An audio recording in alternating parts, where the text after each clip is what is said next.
Predicting the future as a kid was like one of my all-time favorite activities. I would sit there and daydream endlessly on what fascinating technologies would be at our disposal in the future. And as time went on and technology advanced in front of us, a big thing for me was when MySpace was invented, because I thought to myself, damn, I can get myself an emo girlfriend? The future is now. But now it seems like predicting the future isn't as fun as it used to be. You know, things are a little bit more bleak with the advances of technology that we are having. Like, yeah, sure, now we get to live longer thanks to modern science. But on the flip side of that, now we get to watch the ice caps melt in our lifetime and also get a front row seats to the next nuclear war.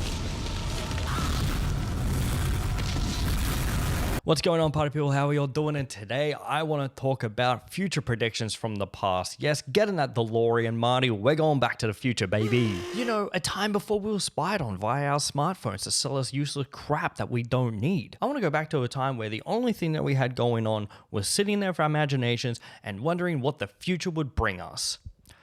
We also had polio in the time. I'm talking about the 1900s. But before we get any further, press subscribe, because for every subscriber we get, a tech bro in Silicon Valley succumbs to his own demise over an AI robot that he built to be his own emo girlfriend. The only thing that was really invented during the early 1900s was the plane by the Wright brothers. Could you imagine if there was a time machine built to show the Wright brothers what they had created and how much it changed everyday life for humans all around the world? Their minds would honestly be blown. But then we would have to tell them about 9/11. Oh, you thought it was 2025 and I wouldn't mention 9/11 in one of my videos? How's that? I found this article online where they were talking about a whole bunch of predictions of the future from the early 1900s. And the first one that we have right off the bat are firefighters will fly around with bat wings. Now, this is like a super practical invention when you think about it. I sometimes think when it comes to firefighting, it takes so long for the ladder to come out that like a whole family of kittens has already burned inside an apartment building. That's bleak, but that's sometimes the shit that I think about. It's funny because like in the 1930s, Batman was created, and I can only think that he found this news clipping and he just stole their swag completely. At first, I did think this was a really practical use of firefighters, but then I thought to myself, wouldn't the wings be super flammable? Like, we've all seen tents catch fire, right? Those things go up in flames within a matter of seconds. There's one guy here that's just way too close to the fire. He's the first one to go. I feel bad because this woman's like handing off her baby to the firefighter, and he like goes to flap away and like an ember just hits him and just watch them fall down. Like the towers on 9/11. Oh, I made another 9/11 joke. You can't stop me. I like this other one of domesticating whales and using them as transport, because we have submarines. Actually, come to think of it, why aren't we using submarines as like a mode of transport? Why is that only for the military? I feel like everyday people would love the idea of being in a submarine, kind of like a train cart sort of thing. It just being put through the ocean. I think that is such a better way of transport rather than a boat, because we all saw what happened with Titanic. I love how optimistic these people are. They're just kind of like, all right, we're going to domesticate whales, and then they're going to benefit us humans by transporting us through the oceans, and we will respect the whales and we'll give them everything that they need. Now we just kill all the whales. Part of me thinks this was like an idea that two people were battling against on like who created the idea first, and this other person was like really trying to go for it, like, no, this is part of the future and I'm going to lead the project that's going to domesticate whales so we can travel throughout the ocean. The other guy is like, not on my watch, and then he started killing all the whales. Isn't the future fun, guys? We also have the idea of domesticating giant mutant seahorses to play underwater sports with. I love that they were kind of like, no, the idea of a giant squid is preposterous. Don't think about that shit. But they're like, oh yeah, giant mutant seahorses? Yeah, those things definitely exist, 100%. And we can play polo with them. I love that this is where their thoughts were in terms of like underwater exploration, and they just completely vetoed the idea of scuba tanks. They're just like, no, trust me guys, we're really just going to domesticate the sea life to help us explore underwater. And now we have 3 for 3 with water exploration, and this one is hunting seagulls from underwater. I don't understand what the 1900s obsession was with underwater exploration. I love that they would look up to the stars at night and they think to themselves, we'll never explore space, so let's just keep it underwater instead. But then they also had even more ludicrous ideas of domesticating animals that just didn't exist. I also like the idea that they're fishing for seagulls instead of just using a gun. I don't know if you've seen the seagulls that are here in Vancouver. those fuckers are massive. You can't miss them if you wanted to. Am I going crazy here? Because you're in the water hoping that they're going to come to you and then you pull them underwater to drown them.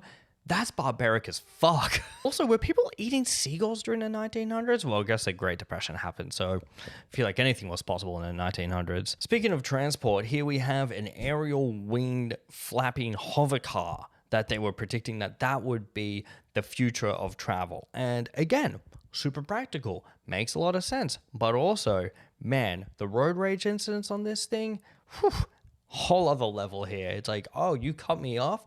I'm going to fly above you and then cut your head off with my wing. Again, it's pretty funny that the Wright brothers were inventing planes during this time, but then these people were just like, why stop at planes? Why not have these little Flappy Birds hanging around and then we can all fly around them? Also, I really hate to bring it back to 9/11, but if this was like the main mode of transport, and then these things were going towards the Twin Towers, it'd be the slowest thing that we'd ever witness in human life, right? Just slowly watching these flappy things hitting the tower. They probably would just bump into them and then it'd fall down. 9/11 could have been avoided altogether if the Wright brothers didn't create planes. Fun fact. That's the conclusion I'm coming to. This is where we get into more technological advances, because here in this article, they were predicting automated bathrooms that will make our lives so much easier. And I agree 100%. I feel like there are a few times I waste a lot of time in my day, and that's getting ready in the morning. If there was a way to automate that system, I'm on board 100%. But I will say, this also does remind me of the Simpsons episode where Homer creates like the makeup shotgun and blasts Marge in the face with. It's all I could think of when I look at this photo. These inventions would be so much more fun to think about if we didn't realize the horrors of AI and the fact that AI could potentially, create its own mind and thoughts and turn on us. Again, remember when predicting the future used to be fun? Make predicting the future fun again. Because here we have barbers being replaced by robots, and I love the optimism behind this. They're like, look, the robots are going to do all the work, but us, the professional barbers, we're the ones going to be behind the machines.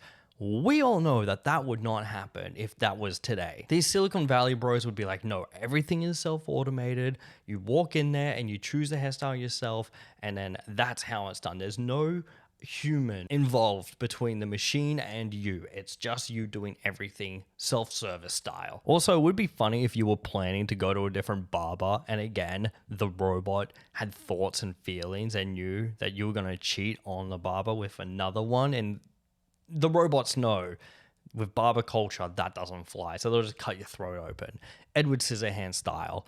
That would actually be a fun plot point of Edward Scissorhands if robots were involved and taking his job. Man, predicting the future used to be fun. So if you're watching this, Silicon Valley bro, stay out of my barber shops, okay? Because sometimes I might spill some secrets to my barber that even my therapist doesn't know. Could you imagine if a cloud computer had the secrets that you spilled to your barber? Not good, folks. Not good. Again, here we have the optimism behind future predictions, because this one is like education system will be way more high tech. And I would have loved that this was the case, because I remember seeing a few technological changes within the classroom when I was in high school in the early 2000s, because, I'm 1,000 years old. But I love that they didn't predict that classrooms now are just filled with iPad kids running around screaming skibbity toilet. And they also didn't predict that the schooling system would be stripped of funding, probably making us dumber as humans. So eventually robots would take over everything in the world. Bet they didn't see that one coming. You got to keep them guessing. In the early 1900s, they also predicted mobile societies. And yeah, I know we have mobile homes now. We have RVs. But this was like a whole group of people living under one roof that would travel from place to place. And then in the early 1900s, they were like, this would be fascinating, because then we could explore the whole world under one roof. But now when you see a whole group of people traveling together on roof, it's one of two things. It's a cult or the gypsies. And the last prediction that they had in the 1900s was radium. Yep. This was a thing that happened in the early 1900s. They thought to themselves, radium will be part of our lives in beauty products and in medicine, and it's going to make us so much better as society. And I can bet you can guess how that one turned out.